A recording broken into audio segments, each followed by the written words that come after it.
Hey, welcome back to another episode of No Expectations Video Store. Today's movie, we are reviewing the 1984 film Repo Man, starring Emilio Estevez, Harry Dean Stanton, and I believe directed by Alex Cox. Oops, my bad. So for this film, it was mostly just an impulse buy. I just saw Emilio Estevez on the case, and I was like, yeah, why not? Let's watch it. So I believe what this movie is about probably is just he's a repo man. He just repos the wrong car from a group of gang members, and then probably these group of gangs are after him for this car. Maybe this car is important to them. We'll just go ahead and find out. We'll see. So let's go ahead and just watch the movie, and I'll be back to review it. Hello, and welcome to another episode of No Expectations Video Store. I'm Ben, and today we're going to be reviewing 1984's Repo Man. Now, this one's supposed to be a bit of a cult classic, so I'm fairly excited. It's starring Emilio Estevez, Harry Dean Stanton, and was directed and written by Alex Cox. So we're going to check it out today, see what it's all about. My guest synopsis for this one, I feel like I've heard about it before, but I kind of have this idea of what I think it's about, but I could be 100% wrong. So I kind of took a few creative liberties here. So I think Repo Man is about a dropout med student who gets hired by a mad scientist to repossess vital organs, like an organ harvester. And eventually his victims begin to fight back. So this is my synopsis, my guest synopsis. We're going to check the movie out, we're going to do a review, and we'll see what it's all about.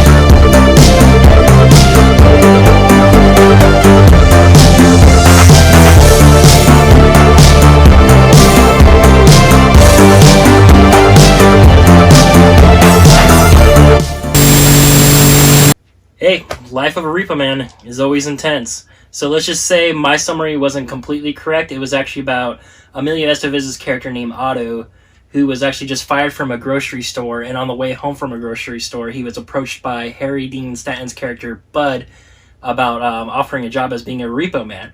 At first, Emilio Estevez's character, Otto, wasn't really happy with it. He wasn't really into the idea of being a repo man. Then he realized the excitement and the money behind it. Eventually they have to track down a car, which is a Chevy Malibu, who's worth $20,000, but they actually have another rival gang that's going after that same car, so they have to deal with that as well. He actually meets a young girl who leads him to believe that it's an extraterrestrial car.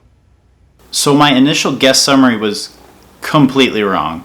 Completely. So here's the real one. A young punk recruited by a car repossession agency finds himself in pursuit of a Chevy Malibu that's wanted for a $20,000 bounty and has something otherworldly stashed in its trunk. So I was way off. So things that I really enjoyed about this film was actually the camera work. I thought it was done very well. I especially appreciated the opening a lot. It felt like a horror film, especially a 1980s horror film. Also, I love the whole strange FBI characters, or the Men in Black characters, you can say. Those guys were really fun.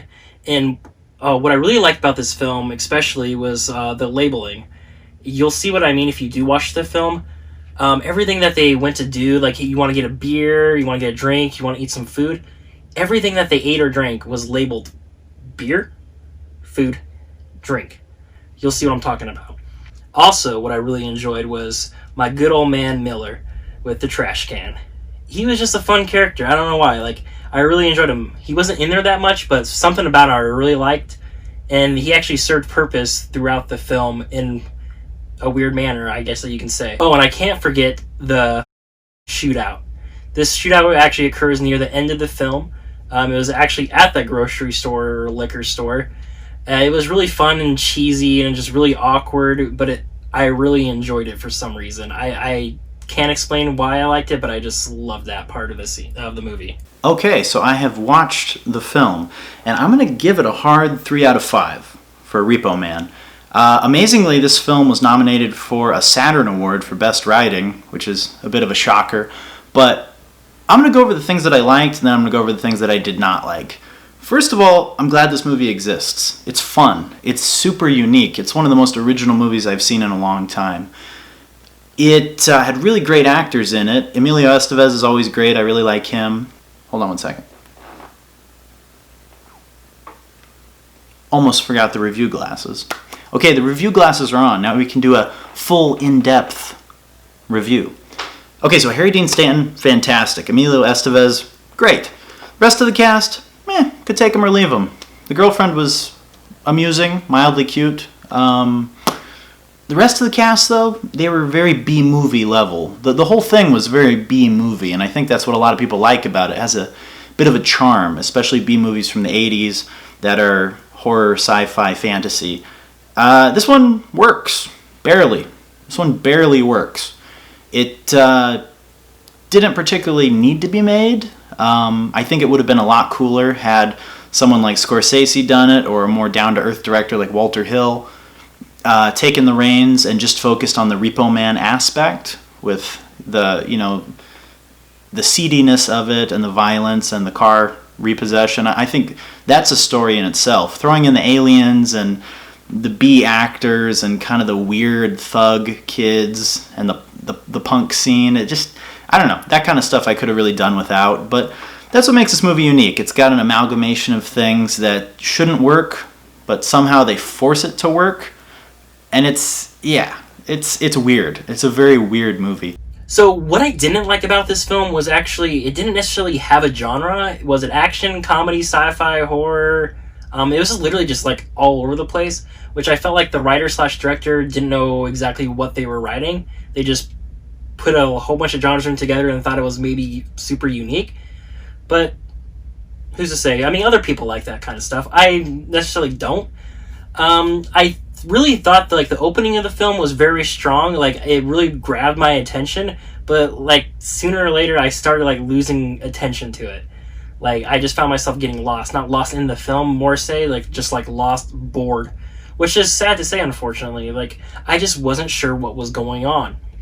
The whole alien aspect seems like it was thrown in by like a crazy film student that was high on acid. But hey, it's fun. It's a lot of fun. Check it out if you love the 80s, if you love B movies, if you love weird movies that I guess it kind of makes you think. It's got a lot of social commentary. It's got a lot about kind of anti-religious vibes, a lot of mild political statements for the time. It focuses on, people being brainwashed by religion, brainwashed by the media, brainwashed by politics. There was a bit about consumerism in there, I feel like, where all of the products were labeled exactly what they were. The food all looked the same. All the generic labels were like white and gray or white and blue. Quite sure what they were going for there, but I know it was definitely commentary on consumerism and the brainwashing of the masses. So, like I said, it was kind of like a film student's wet dream in the mid-'80s. That's kind of what it felt like. It felt like all these crazy ideas coming together. Alex Cox, the director who wrote and directed it, he must have been a wacky character. I mean, because it's like you got the alien aspect, you got the action movie aspect, you got the B-movie horror aspect, and it's got that kind of gritty, low-budget feel. It's almost like a director who had one shot at making a movie and said, I'm just going to throw everything into the pot because this is my one shot. So I'm going to take my alien story, I'm going to take my outsider story, I'm going to take my punk kid story, I'm going to take my detective story, and I'm going to put them all together into a melting pot of weirdness. That being said, 3 out of 5. I enjoyed it. Worth a watch, totally. I'm glad it exists. I'm glad someone took a chance on such a wacky film. And I see why it has a cult following. Now, it's not totally for me. It's not one that I'm going to go back to again and again and watch. Maybe I'll watch it one more time in my life. But it was okay. It was okay. And if you like weirdness, definitely check out Repo Man. James, what do you think? What do you think of Alex Cox's movie? What do you think of Harry Dean Stanton? Tell me. And how about that Emilio? Come on. So overall, I'd probably have to give this film a solid 3 out of 5, which is unfortunate because there was aspect of the movie I really enjoyed, but the rest of the movie just fell flat for me. What do you guys think? Have you seen it? Do you plan on watching it? Did you like it? If so, just leave a comment down below and let us know. And also remember, support us on our Patreon and be kind, rewind, and subscribe. Thank you guys.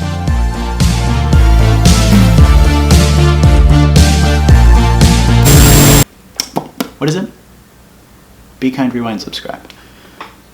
So be kind, rewind, and subscribe. Thanks for watching.